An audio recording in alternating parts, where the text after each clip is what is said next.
कार्तिक मास महात्म्य कथा अध्याय 8। जिसकी दया से सरस्वती भाव रही उपजाए। कार्तिक महात्म का कमल लिखे 8वां अध्याय।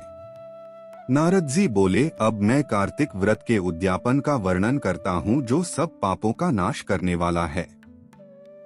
व्रत का पालन करने वाला मनुष्य कार्तिक शुक्ला चतुर्दशी को व्रत की पूर्ति और भगवान विष्णु की प्रीति के लिए उद्यापन करे।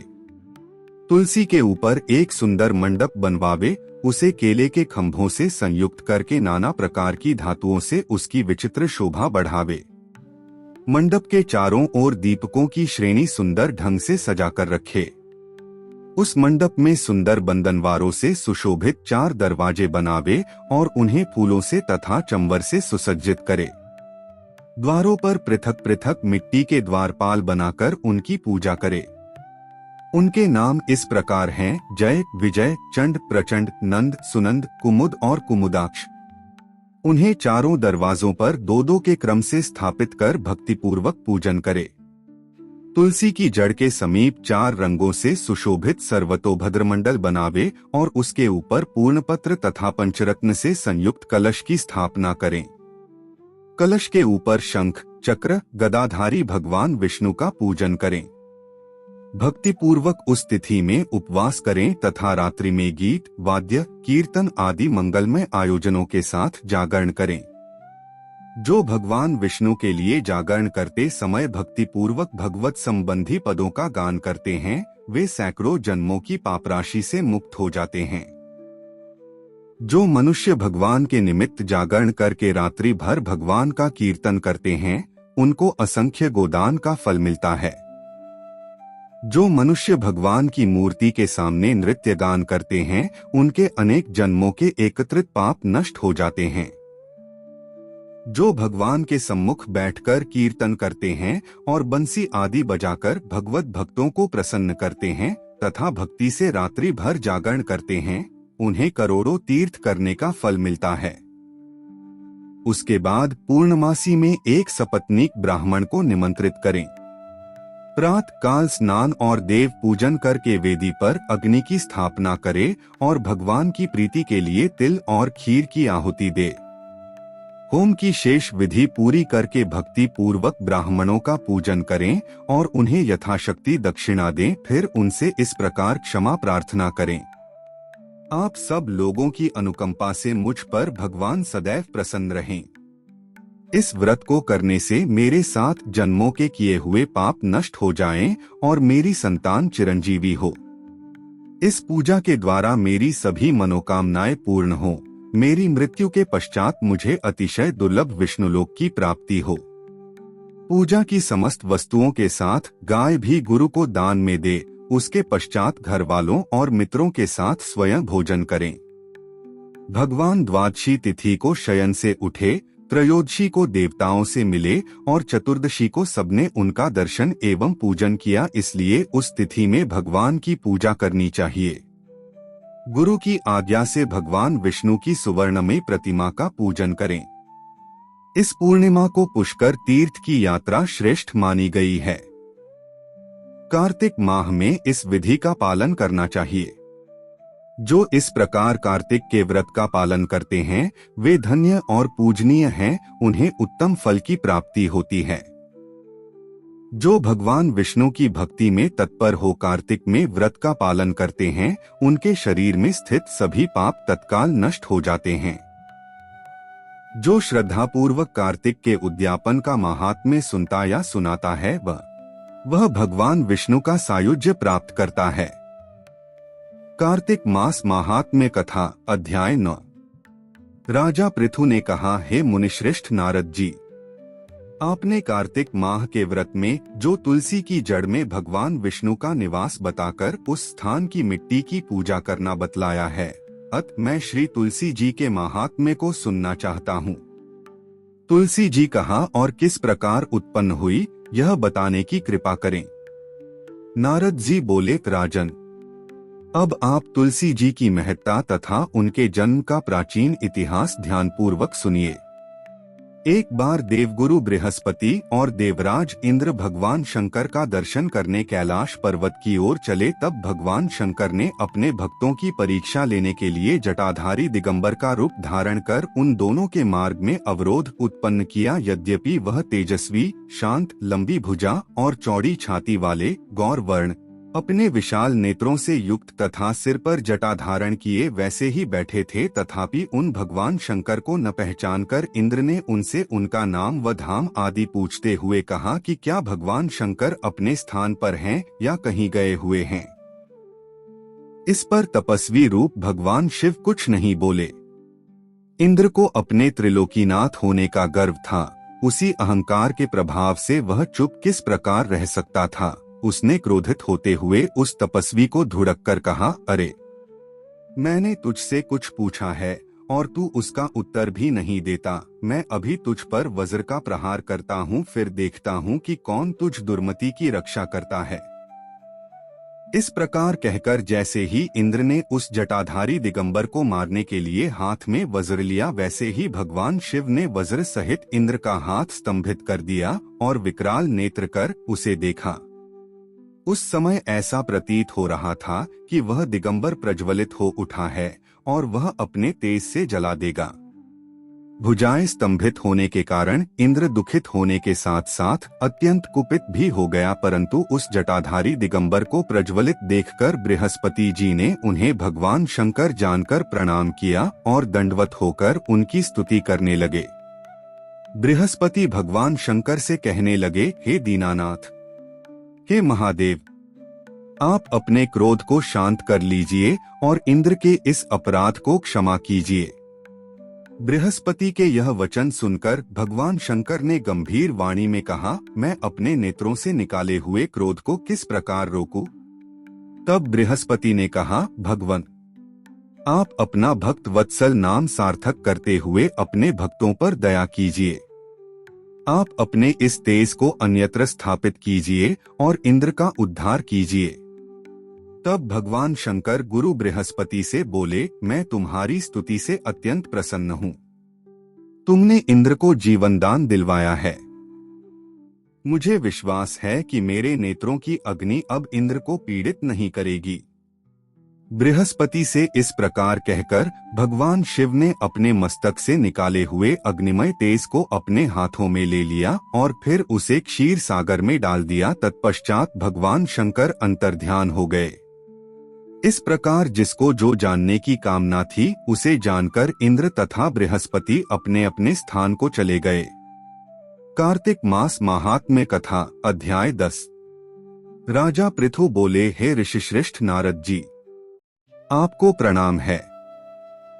कृपया अब यह बताने की कृपा कीजिए कि जब भगवान शंकर ने अपने मस्तक के तेज को क्षीर सागर में डाला तो उस समय क्या हुआ? नारद जी बोले, हे राजन, जब भगवान शंकर ने अपना वह तेज क्षीर सागर में डाल दिया तो उस समय वह शीघ्र ही बालक होकर सागर के संगम पर बैठकर संसार को भय देने वाला रुदन करने लगा।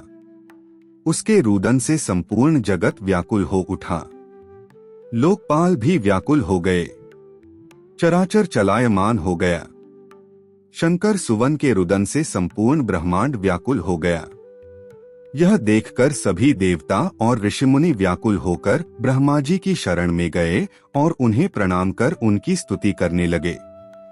उन सभी ने ब्रह्मा जी से कहा, हे पितामह, यह तो बहुत ही विकट परिस्थिति उत्पन्न हो गई है। हे महायोगिन, इसको नष्ट कीजिए। देवताओं के मुख से इस प्रकार सुनकर ब्रह्मा जी सत्यलोक से उतरकर उस बालक को देखने के लिए सागर तट पर आए। सागर ने ब्रह्मा जी को आता देखकर उन्हें प्रणाम किया और बालक को उठाकर उनकी गोद में दे दिया। आश्चर्यचकित होते हुए ब्रह्मा जी ने पूछा, हे सागर, यह बालक किसका है? शीघ्रता पूर्वक कहो। सागर विनम्रता पूर्वक बोला, प्रभु, यह तो मुझे ज्ञात नहीं है, परंतु मैं इतना अवश्य जानता हूँ कि यह गंगा सागर के संगम पर प्रकट हुआ है। इसलिए हे जगत गुरु, आप इस बालक का जात कर्म आदि संस्कार करके इसका जातक फल बताइए। नारद जी राजा पृथु से बोले, सागर ब्रह्मा जी के गले में हाथ डालकर बार बार उनका आकर्षण कर रहा था। फिर तो उसने ब्रह्मा जी का गला इतनी जोर से पकड़ा कि उससे पीड़ित होकर ब्रह्मा जी की आंखों से अश्रु टपकने लगे। ब्रह्मा जी ने अपने दोनों हाथों का जोर लगाकर किसी प्रकार सागर से अपना गला छुड़वाया और सागर से कहा, हे सागर, सुनो, मैं तुम्हारे इस पुत्र का जातक फल कहता हूँ। मेरे नेत्रों से जो यह जल निकला है, इस कारण इसका नाम जलंधर होगा। उत्पन्न होते ही यह तरुणावस्था को प्राप्त हो गया है, इसलिए यह सब शास्त्रों का पारगामी, महापराक्रमी, महावीर, बलशाली, महायोद्धा और रण में विजय प्राप्त करने वाला होगा। यह बालक सभी दैत्यों का अधिपति होगा। यह किसी से भी पराजित न होने वाला तथा भगवान विष्णु को भी जीतने वाला होगा। भगवान शंकर को छोड़कर यह सबसे अवध्य होगा। जहां से इसकी उत्पत्ति हुई है, यह वहीं जाएगा। इसकी पत्नी बड़ी पतिव्रता, सौभाग्यशालिनी, सर्वांग सुंदरी, परम मनोहर, मधुर वाणी बोलने वाली तथा शीलवान होगी। सागर से इस प्रकार कहकर ब्रह्मा जी ने शुक्राचार्य को बुलवाया और उनके हाथों से बालक का राज्याभिषेक कराकर स्वयं अंतर्ध्यान हो गए। बालक को देखकर सागर की प्रसन्नता की सीमा न रही, वह हर्षित मन से घर आ गया। फिर सागर में उस बालक का लालन पालन कर उसे पुष्ट किया। फिर कालनेमी नामक असुर को बुलाकर वृंदा नामक कन्या से विधिपूर्वक उसका विवाह करा दिया। उस विवाह में बहुत बड़ा उत्सव हुआ। श्री शुक्राचार्य के प्रभाव से पत्नी सहित जलंधर दैत्यों का राजा हो गया। कार्तिक मास महात्म्य कथा अध्याय 11। एक बार सागर पुत्र जलंधर अपनी पत्नी वृंदा सहित असुरों से सम्मानित हुआ सभा में बैठा था, तभी गुरु शुक्राचार्य का वहां आगमन हुआ। उनके तेज से सभी दिशाएं प्रकाशित हो गई। गुरु शुक्राचार्य को आता देखकर सागर पुत्र जलंधर ने असुरों सहित उठकर बड़े आदर से उन्हें प्रणाम किया। गुरु शुक्राचार्य ने उन सबको आशीर्वाद दिया। फिर जलंधर ने उन्हें एक दिव्य आसन पर बैठाकर स्वयं भी आसन ग्रहण किया। फिर सागर पुत्र जलंधर ने उनसे विनम्रता पूर्वक पूछा, हे गुरुजी, आप हमें यह बताने की कृपा करें कि राहु का सिर किसने काटा था। इस पर दैत्य गुरु शुक्राचार्य ने विरोचन पुत्र हिरण्यकश्यपु और उसके धर्मात्मा पौत्र का परिचय देकर देवताओं और असुरों द्वारा समुद्र मंथन की कथा संक्षेप में सुनाते हुए बताया कि जब समुद्र से अमृत निकला तो उस समय देवरूप बनाकर राहु भी पीने बैठ गया। इस पर इंद्र के पक्षपाती भगवान विष्णु ने राहु का सिर काट डाला।